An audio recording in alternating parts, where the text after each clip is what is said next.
All right, y'all. Welcome to One-to-One Conversations brought to you by the Trial Run Podcast. I am Hassan Nemli, and today I have a very special guest with me, someone that I've known my entire life and probably known me before I knew me Yeah, in a yeah, lot of ways. true.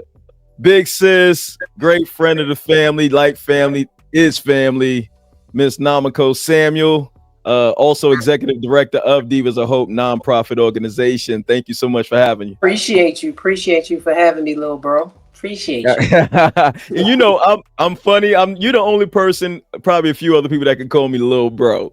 Little bro. Little Little bro. bro, Little you tight. everybody else gotta call me Hassan. But Listen, I love if that's what you go by, because now you're a big bro. So sometimes it's like sometimes I feel people are doing it just to try to keep that rank in there, but from you, I feel is affectionate. So I love it. it's So fun. we're just gonna kind of go right into it because I saw that you was posting stuff about your organization, and I was reading into it, and I said, I want to know more about it because you have a very targeted approach to who Oh yeah. you're looking to accommodate, and it's for at-risk teen girls. Yep. So one of the mission statements for Divas of Hope is developing, mentoring, and boosting the self-esteem for at-risk teen girls. So I wanted to know because even though I know you, I didn't come up with you. You feel what I'm Right. saying? Right. So if you can just tell me about, your upbringing and how that shaped your passion for empowering women. Right. So I was raised by a single mom of seven. Right. All seven of us had the same dad, but I watched her struggle. And I know from her struggles, she couldn't be home and work at the same time. So we kind of went outside and did things we weren't supposed to do. Once I got older and was able to understand the reason that she was out more than she was in the house, and the reason that some of us acted out in our house was because there was an absence there, right? Whether it was the Mhm. father, sometimes her, but not blaming her because of her situation. But I did wrong things. I was one of those girls in the streets and running around doing everything I shouldn't have been doing. So once I had a child, that was God's way of shaping me and molding me. Like, listen, you got to sit down and you got to figure this thing out called life. And so that's what helped me figure it out. Just having a child, watching my mom, your grandmother, walking Mhm. us to school every day and making sure we kept in line. Those things kind of like stayed in the back of my mind. And once I got older, I saw young girls doing what I was doing. I saw myself in them. So I felt like, what, we can't fill a void, but let's try to help. I Let's try. like that. And was there anything specific that you may have encountered that you feel comfortable talking about growing up that made you feel like, oh, this is not where I need to be at as a young woman? And then looking back on that now, where you was and seeing some of yourself in the women that you meet in these days. So there were two encounters. One happened in your grandmother's house. Oh, Yeah, one happened in your grandmother's house. We were there, and we came actually to see your Uncle Dougie, and we didn't hear anything, and we yelled up. I was with Aaron. I was okay. with him, and we yelled up to your grandmother. We like, Miss Moore. She was real quiet, and we yelled again like, Miss Moore, and she was like, yes, and we like, hey, you okay? And then it's your cousin D Hugs. He yelled out. He said, we fine, and we was like, where's Dougie? And he was like, Dougie left. And then Aaron looked at me and I looked at Aaron, and it was like, oh, okay. It was like, all right. So Aaron was gesturing to me to come out the house. So we walked backwards out the house. That was the day, I don't know if they told you the story, her house got robbed. Yeah. Guy ran out. That was one of the things. And another time, of course, I'm with Aaron, and we were in a crossfire, and a whole lot was going on. And Oh bullets wow. just passing my ears. And right then Oh and my there, God. like, I got to get myself together. I had a praying mother always, Mhm. but it was just those two encounters that stuck with me in life. Like, you got to change. Wow. Yeah. I Yeah. do remember the first one you talked about. I remember the night it happened. Of course, I was much younger, and I Hmm. remember the story that my cousin Damon, God bless him now, because he's been Hmm. gone for a few years. He kind of told us the story, and that's kind of indicative of that time, right? There was Hmm. a lot of activity in the Right. neighborhood. unfortunately, my family was a part of that and contributing to that, and it brought a lot of unwelcoming attention to my grandmother's house, which is supposed to be like the sanctuary. Right. But for Right. some years it wasn't that sanctuary. uh when you think about something like that, and I think about it, were you active in the streets doing stuff, or you was just kind of like hanging out, hey, what's up fellas, just the cool girl? No, I was active in the street doing stuff. Okay, okay. I was I was active in the street doing stuff, right? Doing things Right. that I knew were against what my mother prayed about, were against, was against our upbringing. But you wanted to be in the in crowd. You wanted to do what everybody else was doing.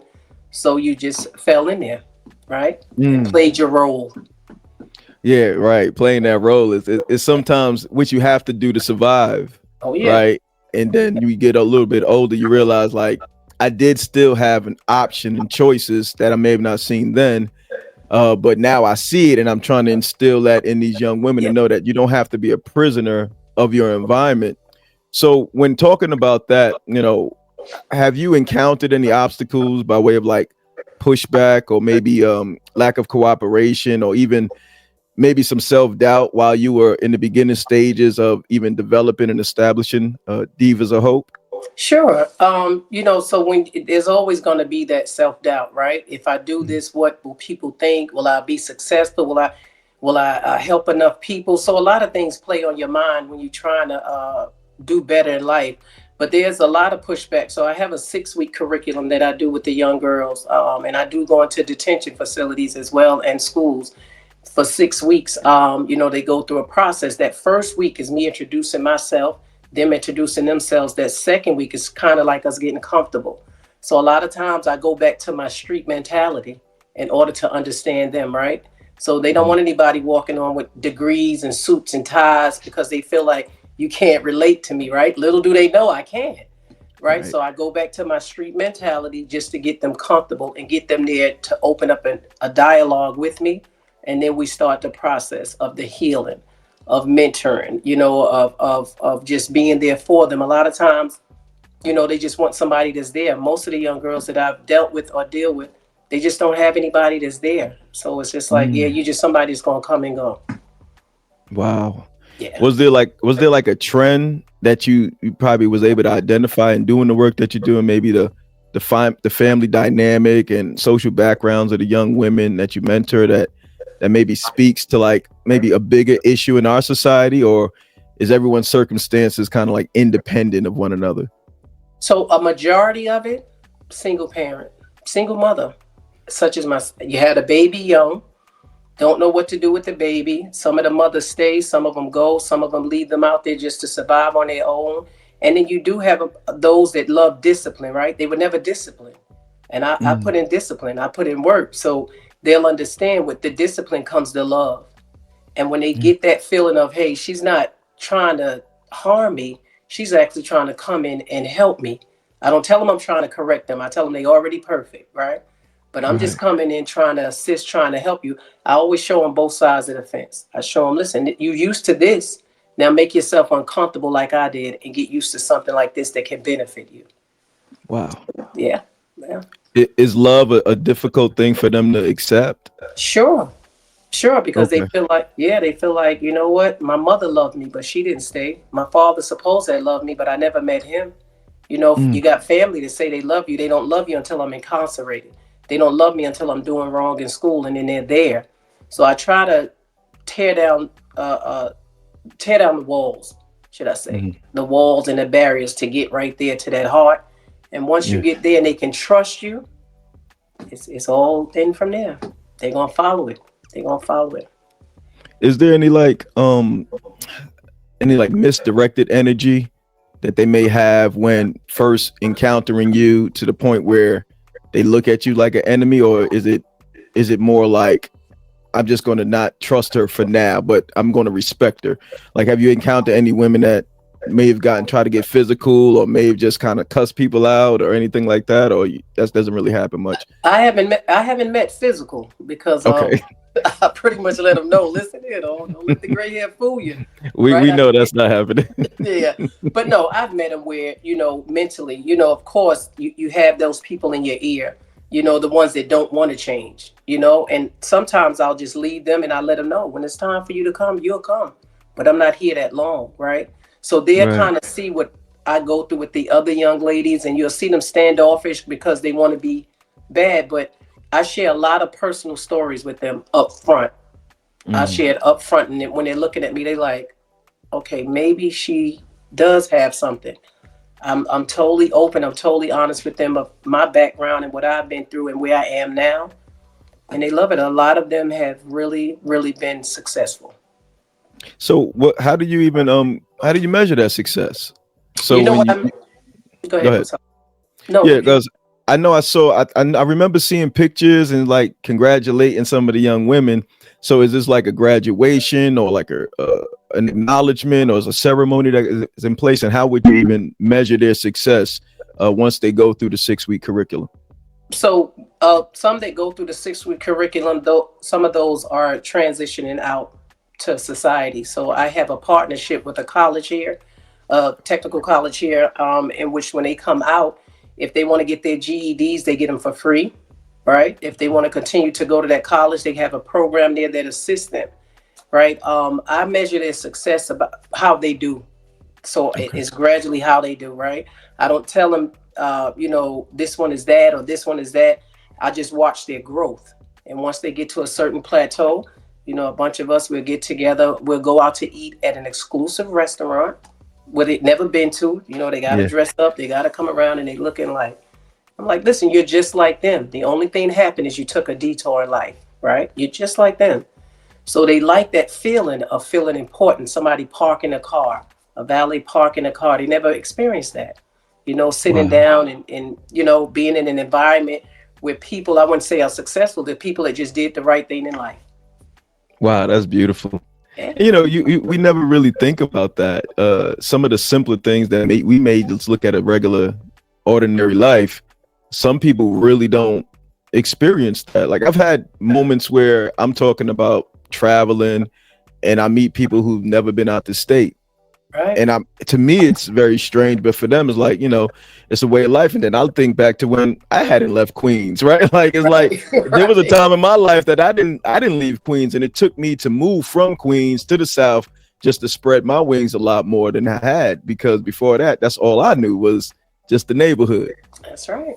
And the A world is product so, of the environment. Yep. yes, a product of your environment. Do you have any specific, without naming the names, because I know you probably want to protect their names, but do you have any like specific success stories that you think about and you like, I remember when you first got here, you was, and then now they like really blossoming, establishing themselves as adults? Oh, sure. So a lot I don't post online only because of their backgrounds and what they've been through, right? But I never forget this one young lady. When I first went to see her, the first week, she gave me a tough time. But I love tough times, right? So I'm Yeah. just as hard as she is. Maybe about the third or fourth week, she opened up to me, and she finally did the first week work of introducing herself and saw that I was there for the long haul of it. Long story short, they couldn't find her brother. She was only 14. They couldn't find her brother. They were looking for a brother. And she said she was out, her and her friends out in some part of Atlanta, and they were in a lot. She happened to look over. There was her brother. There was her brother. She saw her brother there. When you So mean in a he lot? was in a lot, dead. Somebody had Oh, killed him. oh my And gosh. she saw her brother. She ran back home, and she was telling her mom about it. And that devastated her, just sent her on the wrong path. But long story short, she was able to come home. There was some tough times for her, back and forth, some relapses, but she finally went to school, finally got her GED. She's working now, which is Okay. awesome. Yeah, she's working now, and sometimes she does the work with me to go out and mentor to other young ladies. Oh, that's beautiful. That's really beautiful. Yeah. And I was gonna ask you, what is what's the follow-up protocol for Divas of Hope? Because once they graduate and they enter into society better versions of themselves, how do you guys stay involved? You just can let them determine how the pace is when it comes to staying involved? Is that something that you do? I do let them determine it. You don't want to force yourself on anybody, but in order for it to be a revolving door, it's kind of hard to stay with everybody that you mentor, right? Yeah. So if they want to come through a mentor, and 98% of them do that. If they want to come through a mentor, that's fine. If they want to contribute, that's fine. But I tend to get daughters. They become daughters of mine. So my phone goes off all night. I get emails and texts all day and whatever then situation. So there's constant communication. There's some that, you pray for and you let them go on their way, and one day maybe it'll click in their head, right? But for the Right. other, they there. They're my daughters. They're my daughters. Forever.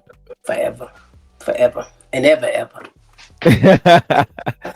Now, I'm someone who's an advocate of therapy, and for so long I pushed back on it because I didn't really understand what the process was. So I always looked at it like something that didn't have a real beginning or ending. It's just like you just there talking. I didn't realize the work that was involved.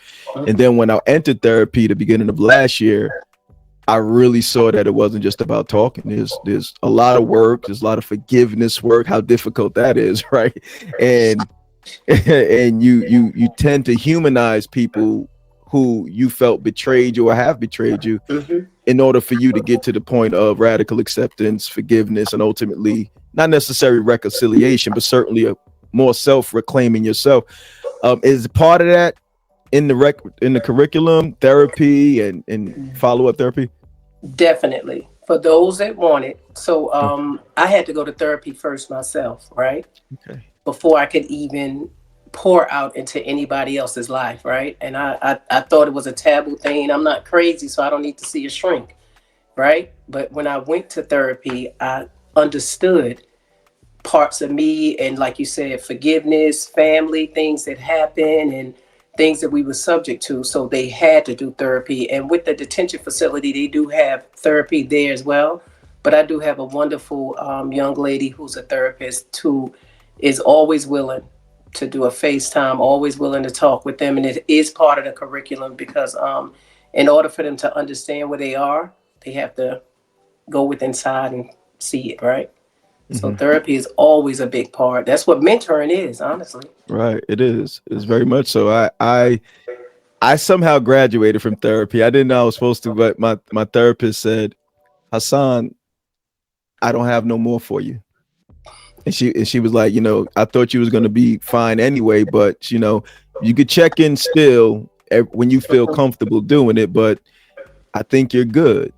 Did you ever have anybody who made it out your program and then maybe later on said, "Hey, Miss Samuel or Sis or Namaka, whatever they call you, um, I need to come back. I need to talk to you some more. I'm not ready for this. I'm not ready for society." So usually those, they call me Coco, but Coco, usually okay. yes, those individuals, once they, well, let's say it like this: the ones that really want it, what they wanted, and they're gonna stay there. The ones that don't, they usually go. I don't hear from, like I said, the 2% that you don't hear from. I've had some that's going through the program. Of course, they had, like, I wouldn't call them relapse. They went backwards a little bit. And then Okay. when I saw that, of course, therapy, some of them may have therapy a little longer than others, but when I saw that, I'll step in. When I see it, I'll step in. And I'll Yeah. start from the beginning of what got us here, why we got grounded, and what our focus is, right? So a lot of times as young ladies, we you got to remember one thing with women: we're nurturers. We do things off of emotions. Sometimes we don't think, right?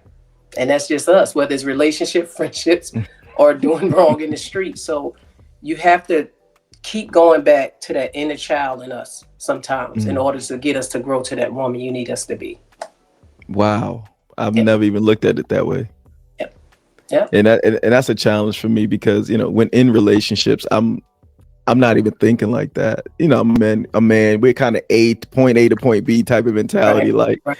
and being able to tap into the childlike qualities and go back to that. I think that's been one of my challenges. Mm-hmm. So being able to know that and do that is a skill set in and of itself, and also being able to relate to them. If if you could, and I'm sure you probably had to do that in therapy, if you could mentor yourself, the younger version of Coco, the younger version of yourself, what would be some of the things that you would sit down with her and talk about? I would tell her, first off, listen to your mother because Mm. she was the blueprint, right? She suffered enough and went through enough mistakes. She made the mistakes that she knew we would make if we kept that generational curse going of the single mother and children in a household and struggling, right? But instead of that, she was defiant. So I would tell the younger me, listen to your mother and keep your goals. You could have fun, but focus on your goals and keep praying your life. I honestly would tell myself that. It may be a little cliche-ish, but I would have told my younger self that. That's Follow the beautiful. blueprint. Follow the blueprint. Yep. Is that one of the things that you speak to them about like follow? Yeah. Oh yeah. I tell them how defiant I was. I tell them what errors I made, and I had the blueprint right in my household, and didn't know it, But I always do with them. I'll do like a little, not a party. I would call it kind of like a self esteem party, and they just write down Ooh, things that they want in life and that they want to do, how they feel about themselves, anonymously. They don't have to put their names there, okay. anonymously.